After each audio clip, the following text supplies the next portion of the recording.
I'm Kelly Chase. 4 years ago, my life cracked open. I experienced something I couldn't explain, and I haven't stopped chasing it since. And I'm J. Christopher King. I've been having anomalous experiences my whole life. This work, it's not just what I do, it's who I am. This season on Cosmosis, we're going into the field, to places where the veil is thin and where the signal of the phenomenon breaks through. We're meeting the researchers, experiencers, and witnesses who live in its wake. From UFOs to near-death experiences, from cryptids to channeling, we're diving into the high strangeness that challenges everything we think we know. Because reality isn't just weird, it's weirder than you can imagine. We don't know what we'll find, but we're going to follow the signal wherever it leads. And we're taking you with us. Be sure to follow us on Spotify so you never miss an episode of Cosmosis, coming to you from Spectre Vision Radio. The following podcast has coarse language, sensitive subjects, and might give you nightmares. Listener discretion is advised.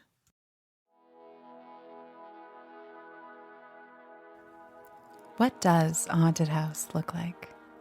We've grown up with imagery of a dilapidated mansion on the top of a hill, framed by overgrown bushes, with shattered windows that display ghostly cameos of past residents.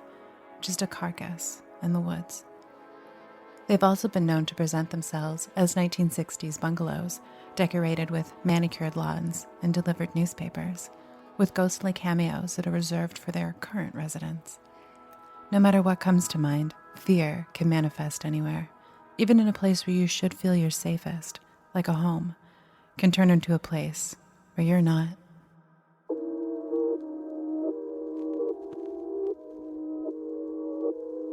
Welcome to the world beyond the veil. This is Geist.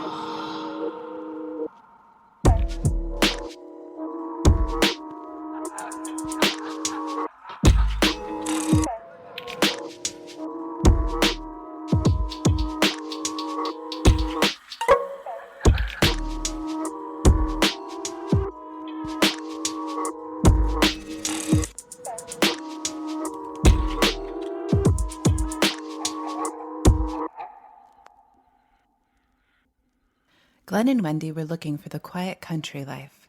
They found their dream home on a farm in Georgina, Ontario. It was everything they were looking for. It had land and big gardens and was hidden away from the chaos of life. But it was the chaos of the afterlife that changed everything.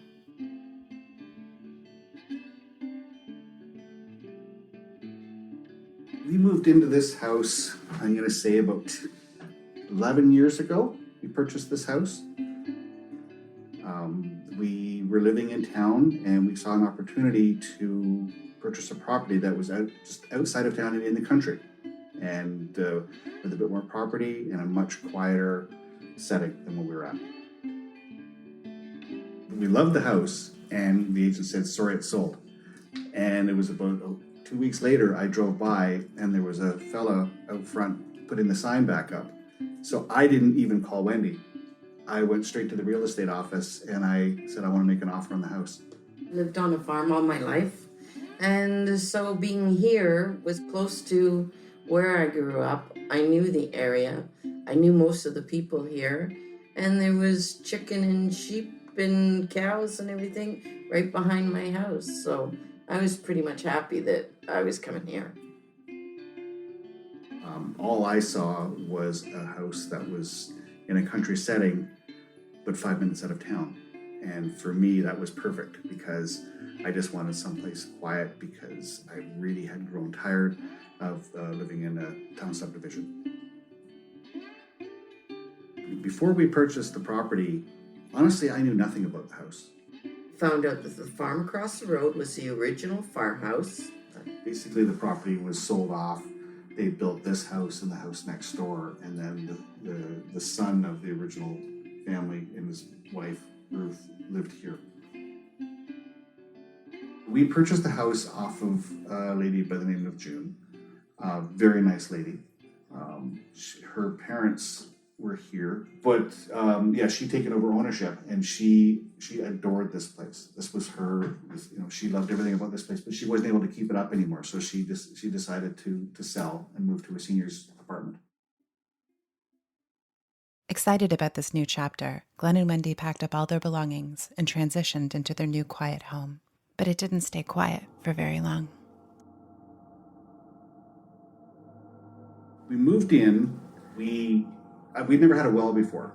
And so the first evening we were here, I thought, I'm going to go down and just check the pump, make sure everything's fine. I don't know what I'm looking at, but I'm going to go do it, because we're new. And I went down into the basement, and there's a pump room.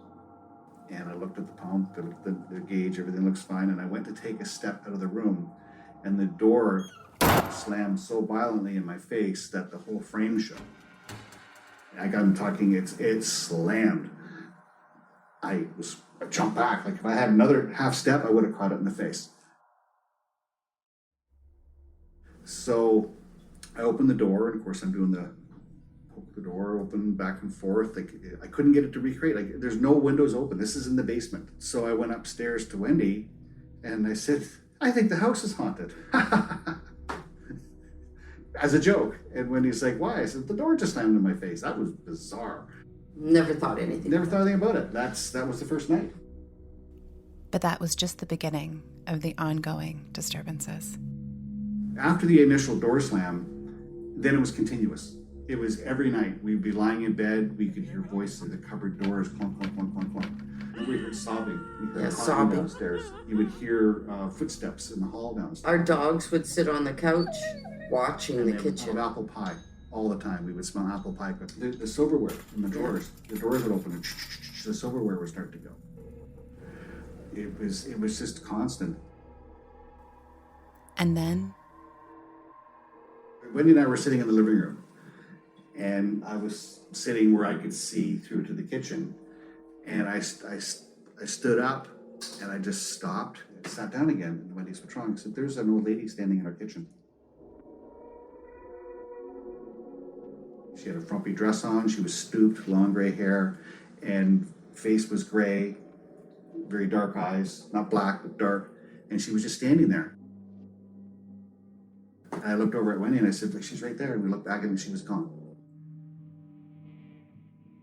after their frightful occurrence, they started asking questions as to who this woman may have been. Well, Wendy's mom lived in a seniors building, and there was a fella there who knew the owner who had passed away who lived here. The original owner, June's mother, whose name was Ruth. He came over one day with a photograph of her, and he came to the door, and I said, "Oh, do you want to come in?" He goes, "I'm not coming in that house." He handed me this picture of this woman who was stooped with a frumpy dress, long gray hair. It was the exact, what I had described was in the photograph that he gave me. I saw her, that was her. I looked at the photo and I thought, gosh, that is who I saw standing in our kitchen. That was June's mom. After seeing the photograph, it confirmed for Glen and Wendy. They saw the ghost of Ruth.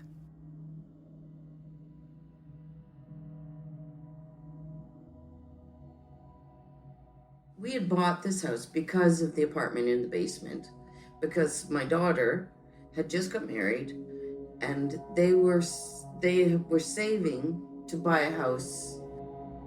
So their daughter, along with her family, moved into the basement apartment. Actually added to things that happened afterwards. That actually added to the drama of the house. Our daughter and her husband had a little baby. Over top of the crib, they had one of those mobiles. It would go off all the time when nobody was there. When they weren't home, it would just go off. And the music would start to play. And I would go downstairs, and as soon as I would step over the threshold of the door, it would stop. It would stop dead. So I thought, okay, we'll fix this. I took the batteries out. Go back upstairs, start playing again with no batteries in it. This happened all the time.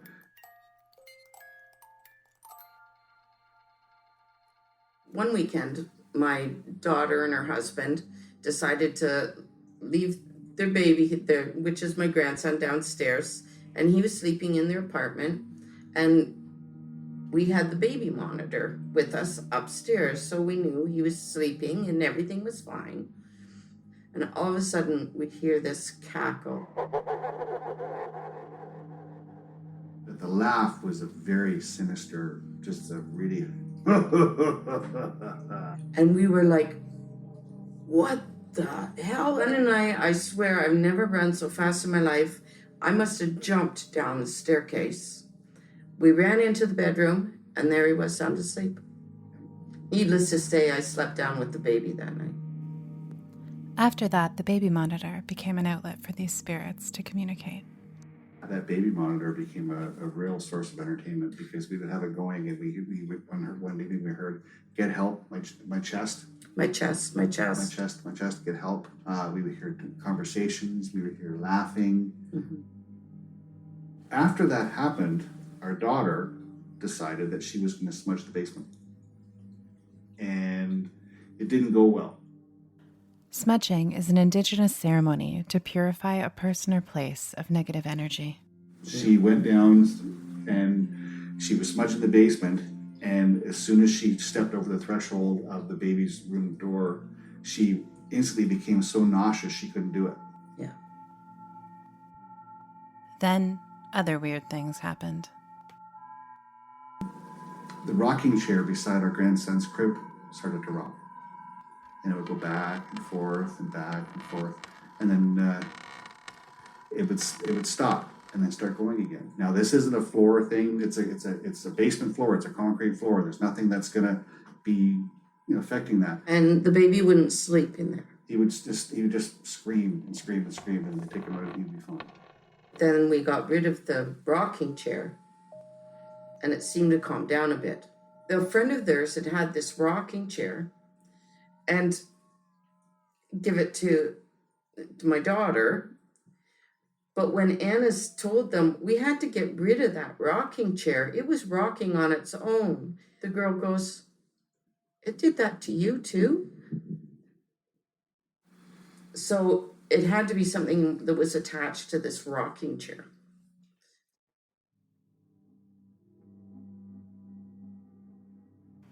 Although the activity slowed down after the removal of the rocking chair, it did not stop. My son, he was maybe 4, and he wandered to the top of the basement stairs. And my first, oh my God, get him away from the stairs. And when I get to him, he's crouched, and he's giggling, and he's looking down the basement stairs, and he's going, "Hi, hello," and he's giggling, "How are you? Hi." Hello. How are you? And I went, "Okay, come on, let's get you away from the stairs." And I looked down, and on the floor in the basement, in condensation, there's adult-sized bare footprints on the floor. My first thought is, how do I deal with this? I've got footprints on my floor. I went down and I wiped them up. Huh. Well, yeah, that seems normal.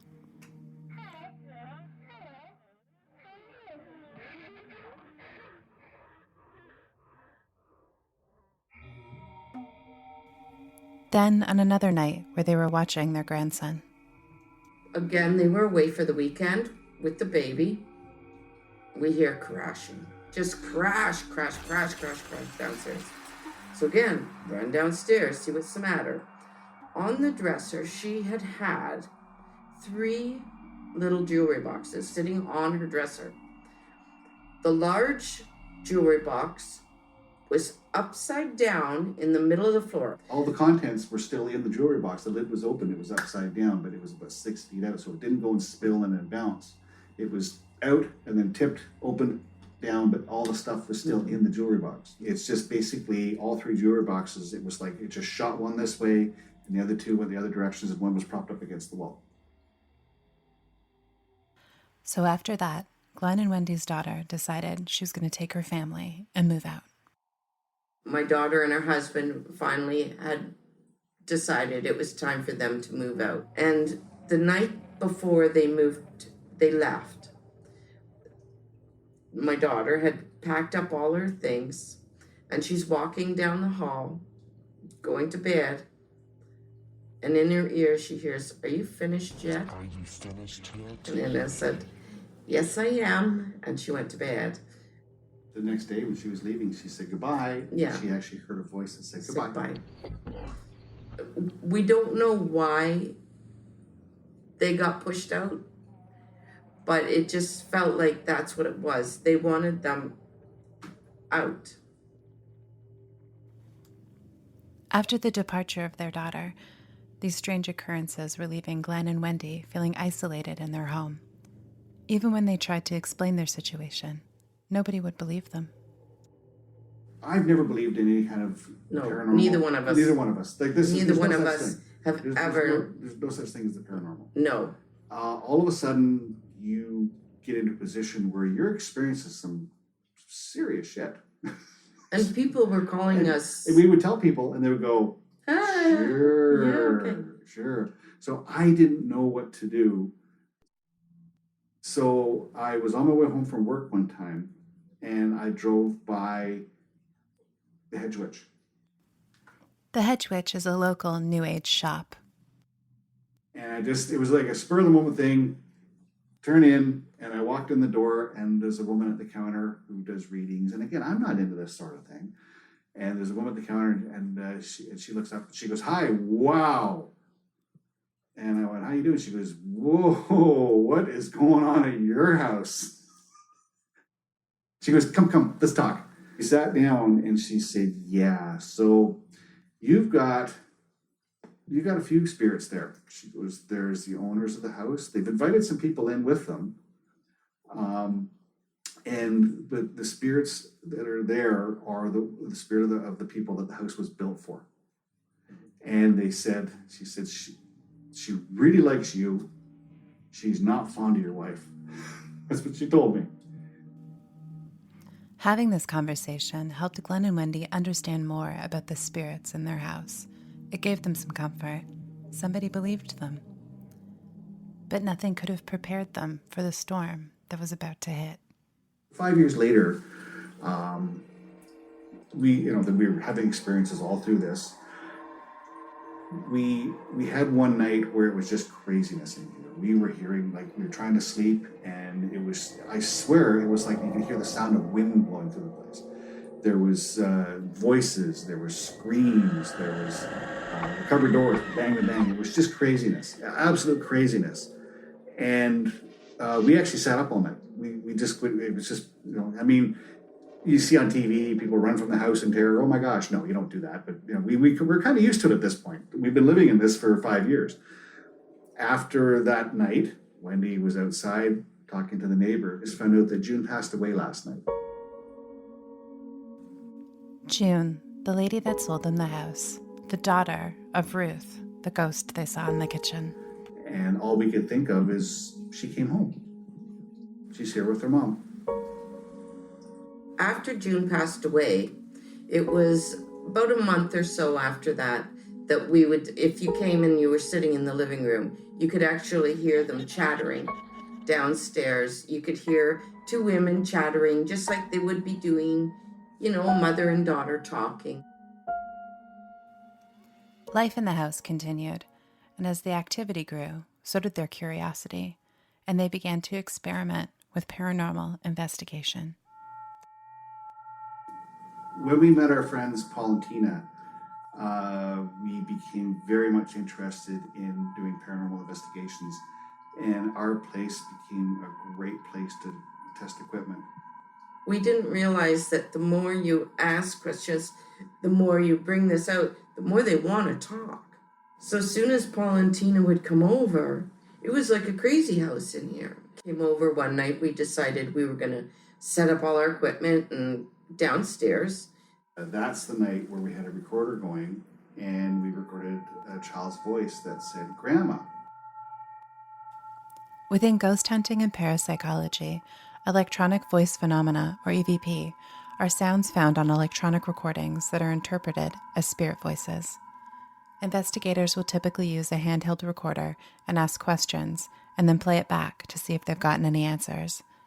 Don't try this one at home, kids. The following was recorded on Glen and Wendy's EVP session. And then we realized, oh my gosh, that's our grandson's voice. It was mimicking our grandson's voice.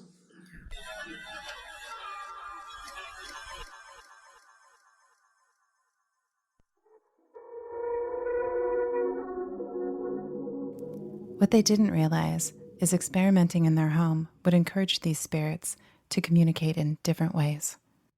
And then one day, Wendy was in the hall and something pushed her from behind, and you basically landed palms down on the floor and knocked her down. That's when we decided we really have to deal with this.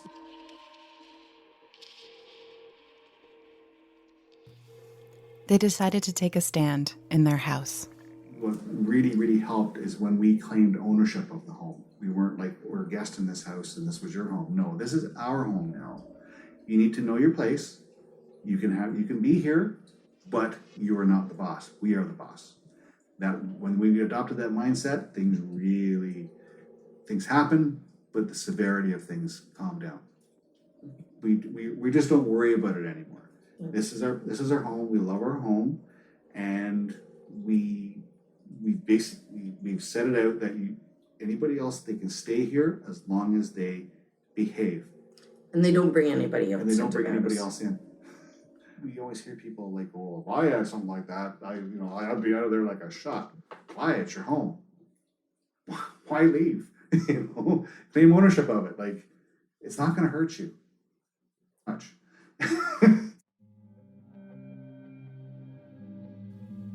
Glen and Wendy took their paranormal experiences to a good place and formed an organization to help people that have nowhere to turn.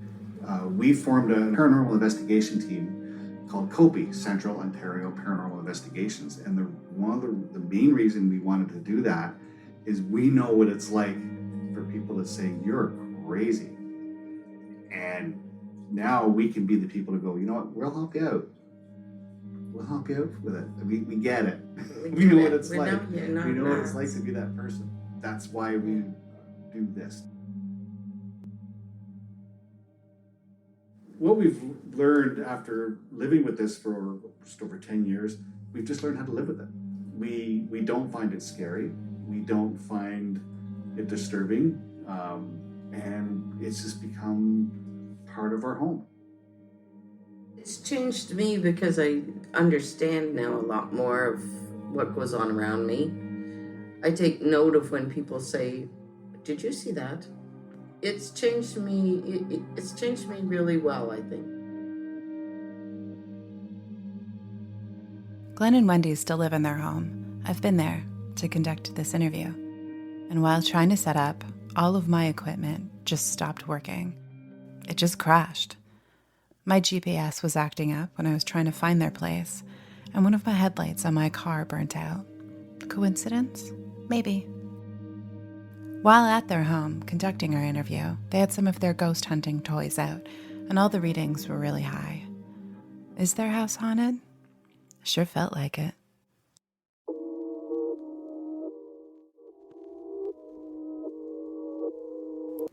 If you have a story you've been hiding, submit it to us at geistpodcast.com. Geist is written and directed by me, Danielle Matar. Original score and sounds by Beau Jensen. Geist artwork is by Jake Carruthers. Voice acting by Dylan Liaghati. Special thanks to Sarah Hahn, Glen Laycock, and Wendy Laycock. Follow us on Instagram at Geist_podcast. And please take the time to rate Geist on Apple Podcasts. It'll make it easier for people to find us. Thank you so much for listening. Sleep tight. On the next episode of Geist. One night, I woke up to a noise. At the bottom of my bed, there was a gray shadow-like figure. All of a sudden, the gray figure turned and looked at me.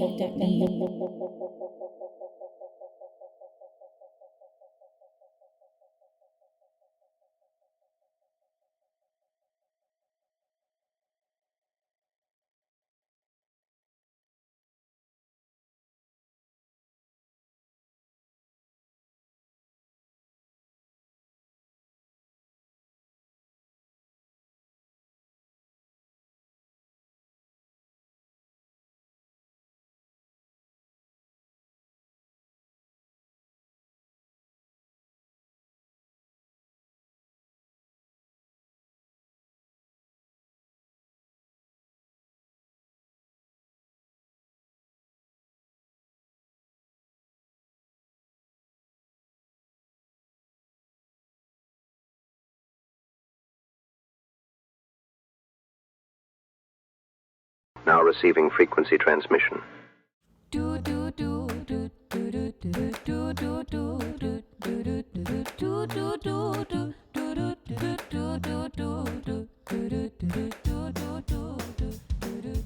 For me, like I will have a dream about a series of things, and then that next day, those things will sort of pop up. And sometimes it's like, oh, like I know I'm gonna run into this person, so I'm dreaming about them the day before or whatever.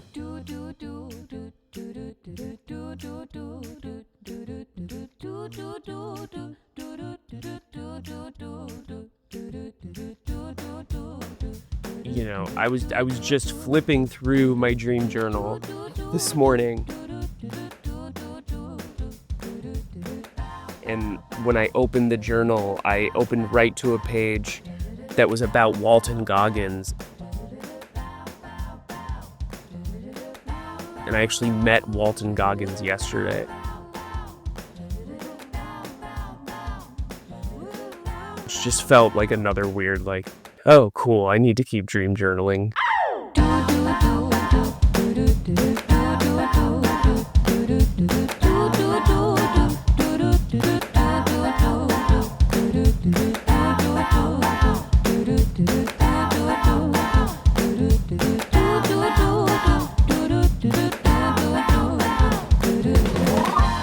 Transmission complete.